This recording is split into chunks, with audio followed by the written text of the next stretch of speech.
Bharat America మధ్య కుదరనున్న వాణిజ్య ఒప్పందంపై అంచనాలు పెరుగుతున్న వేళ కేంద్ర వాణిజ్య వర్గాలు స్పందించాయి. వ్యవసాయం, పాడి రంగాల ప్రయోజనాలను రక్షించే విధంగానే ఒప్పందం ఉందని స్పష్టత ఇచ్చాయి.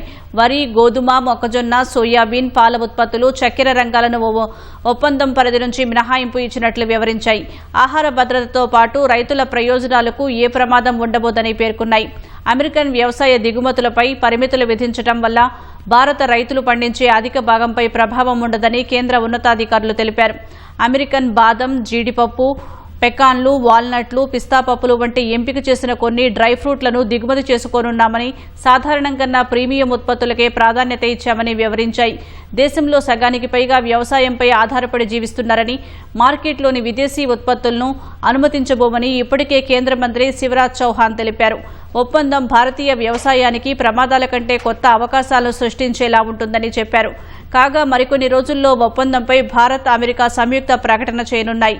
మార్చి 2వ వారంలో ట్రేడ్ డీల్పై ఢిల్లీ, వాషింగ్టన్లు సంతకం చేయనున్నాయి.